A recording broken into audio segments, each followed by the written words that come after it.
There's a specific kind of woman who is highly competent, deeply responsible, genuinely intelligent, and completely contained by a belief system she didn't choose and has never questioned. If you've ever thought, I know I'm capable of more, but I can't figure out what's holding me back, stay with me, because what I'm about to share is going to explain all of it. The most capable woman in the room is often the most stuck. And I don't mean she's stuck like she's not moving. I mean she's stuck like she's moving, she's taking care of everyone else, she's handling all the things, but internally, there's a quiet tension that never truly goes away. This feeling is, I know I'm capable of more, but why do I keep hesitating? If this is you, I want you to stay with me for this entire video, because what I'm going to walk through, it's not a productivity tag. It's not a morning routine. It's not a mindset tip that you've heard 100 billion times. It's the actual psychological framework behind why high capacity women like yourself stay contained and what exactly needs to happen for you to break free. Here's what I want you to understand before we go any further. The women that I'm talking about, and honestly the woman that I was for a very long time, they're not struggling because they lack talent. They're also not struggling because they lack work ethic. They're not struggling because they need more information or they need a better strategy. They're struggling because they're operating inside an invisible belief system. Beliefs that were built for them by family, by their culture, by life in general just beating you up. And honestly, it usually happens long before you're even old enough to know what's happening. What's really wild is that from the outside, everything looks fine. You look like you have it all together. You look like you have everything that you could ever want in life. But internally, you can feel that ceiling and you keep hitting it. And you're unsure why that keeps happening. Now that's what we're going to go through. That's what we're going to unpack today. By the end of this video, you're going to be able to see that ceiling clearly. Honestly, this is probably going to be the first time you even figured out what that ceiling was. Let me tell you about a version of myself that I honestly don't talk about enough. For years, I was the person that everyone else relied on. I could run a 7-figure, 8-figure business. I could run teams. I could advise top people in business and help them break through anything that they were dealing with. But when I started asking what I wanted for my own life, claiming my own potential, building something that was fully and unapologetically mine, that felt pretty freaking impossible. And I had failed at it so many times, I just wasn't sure that I was able to do it. And I couldn't really explain it. I mean, from the outside, I looked like I had it all together. People thought that everything was good, and I mean, it was good. I was confident, I was capable, I was the one that everybody came to whenever they needed solutions and help and advice. But internally, I was constantly second guessing, constantly softening my ambitions, constantly waiting for some kind of permission that I didn't need to do what I wanted to do. And the moment that changed everything for me wasn't, what do I want?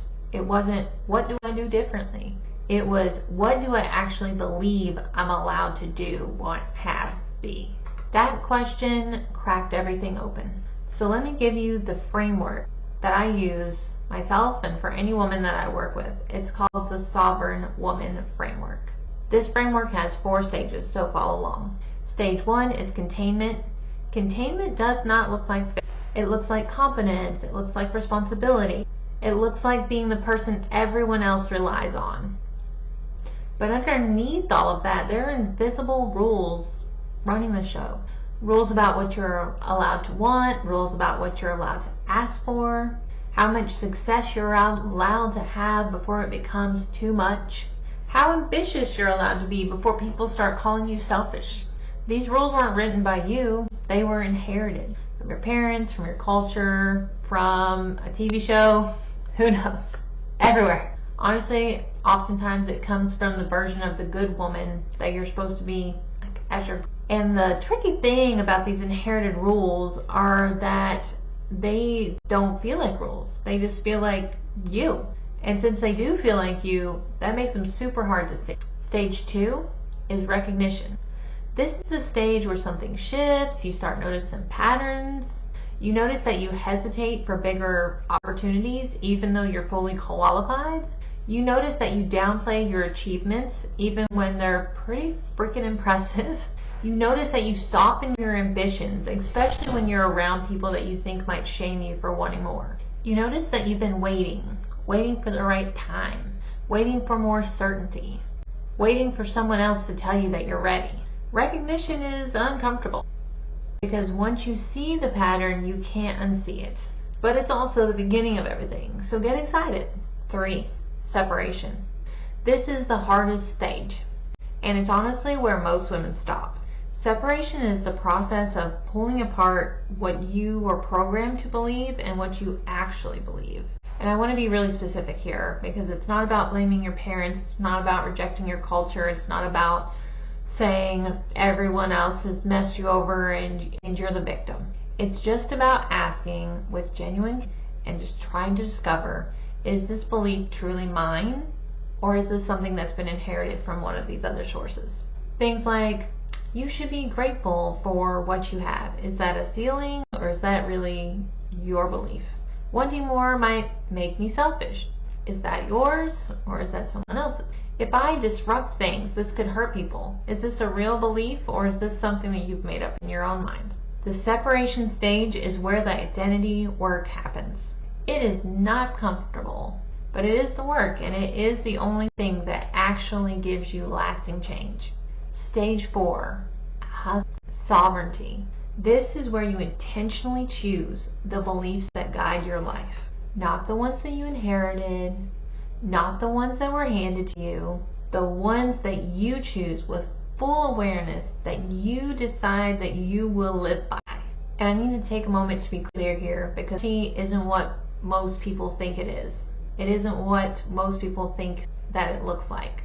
It does not mean that you stop being empathetic. It doesn't mean that you turn into a selfish, terrible human. It doesn't mean that you don't have friends that you're there for, that you don't be there for your family. That's not what it means. It means that you stop being contained by those things. You remain empathetic, you remain responsible, you remain connected, but you no longer operate in hidden beliefs that were not yours to begin with. That's sovereignty, and that changes everything. Okay, so I want to pause here for a minute, because I can almost hear many of you out there saying, okay, Jessica, that's great for you, but I have a real life, I have real responsibilities, I have real people counting on me. It would be super nice to just be able to believe what I want to believe and move on with that. I hear you and I get it, but here's what I want you to consider. The constraints that you're describing, are they really constraints? Or are they beliefs that you've put on yourself that you've never fully examined? Because what I've seen over and over and over again is that the women that are most capable are honestly the ones that are most constrained. They're not held back by their circumstances. They're held back by the story about their circumstances. And that story, it was written a long time ago. It was written by people that are doing their best, but they were also operating from their own limited beliefs and inherited beliefs. You don't have to keep that programming. Okay, let's keep going. Now, I want to get specific. I think one of the most powerful things that I can do during this session with you is to actually name those beliefs. Because when you hear them, you're going to recognize them. And recognition, remember, is the beginning of everything. These are the 10 most common inherited beliefs that could be sabotaging you that I see in high capacity women. And I want you to notice, as I go through each of these, I want you to notice which ones feel like just the way things are versus a belief. 1, I should be grateful for what I already have. Gratitude is beautiful. I practice it every single day. But when you use it as a way to stop ambition, that is a ceiling. That is not a thing of beauty. 2, wanting more will make me selfish. Selfish according to who? Maybe it's just a belief that someone has set a ceiling for you. Maybe it's something that you heard on TV or the radio sometime or the news. Selfish for who? Selfish according to who? 3, if I disrupt things, it can hurt people. Maybe the people around you are far more resilient than what you have figured them out to be. 4, I have to hold everything together. This one runs deep in the woman, especially a woman who was the responsible child and learned that you doing things for people that you care about is the way that you earn love. 5, if I succeed too much, people might resent me. Yeah, they might. But if they do, what does that tell you about that relationship that you have with them? Is that really even the relationship that you want to have? 6, I should figure things out myself. Independence is a strength until it becomes isolation dressed up responsibility. 7, I should be further along by now. Further along according to whose timeline? Further along according to what definition of success? Who's making these rules? 8, if I slow down, everything will fall apart. This one is absolutely exhausting to carry, and it's almost never true. 9, I need to be realistic. Realistic according to the version of reality that you've inherited? Probably. Not the one that you could build. 10, other people's needs should come. Empathy is one of your greatest strengths, but whenever it becomes a rule that puts you last every single time, that's not empathy anymore. That's erasure. You're no longer there. Now tell me, you put in the comments, how many of these felt familiar to you? Because here's what I want you to understand. These are not character flaws. These aren't weaknesses. These are programs. They were installed before you had any say in the matter, and they have been quietly running in the background, shaping your decisions, your hesitations, generally messing up all the good things in your life. Not out of trying to be mean or trying to mess up your life. It's just what's been happening. The question isn't whether you have them. The question is whether you're ready to examine them or not. Here's the thing that took me the longest to understand. I kept thinking that the gap between where I was and what I wanted was a skills gap, was a network gap. Any kind of gap that I could think of except for the actual gap that it really was. It was a belief gap. Hot dog. It was a belief gap. And a belief gap isn't anything about knowledge. It's about what you've decided at the identity level about what you're allowed to have, who you're allowed to be. Because you can know every strategy in the world. You can know every fancy person in the world. You can have all the degrees, all of it. But if at the identity level you don't believe that you are the woman that deserves that, you're not the type of woman that can have that can do that, you will never be able to get it. And this isn't because you're not capable. It's because your beliefs are more powerful than your intentions. And this is why the work, the real work, is the identity work. It's the belief work. It's in separated who you are programmed to be from who you are actually down at your core. And when you do the work, the hesitation starts to lift. You start to make decisions faster. The opportunities that you would have otherwise backed away from and allowed someone else, so graciously, allowed someone else possibly and usually less qualified to just go ahead and step in. You're not going to do that anymore. You're going to go ahead and you're going to take that opportunity. The ceiling starts to crack. The relationships that you wish were high quality or different, you're either going to let go of those and get better ones, or you're going to be able to work those relationships together and have a good relationship instead of a toxic one. The version of you that you always knew was there starts showing consistently and without apology.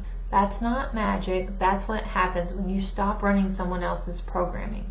That's sovereignty. And it's available to you now. Right now, not when the kids are older, not when you have more money, not when any of those other things that you've told yourself. It is available to you right now. If this video resonated with you, I want you to take 1 minute, do me a quick favor, go down in the comments, tell me which of those 10 beliefs hit the hardest.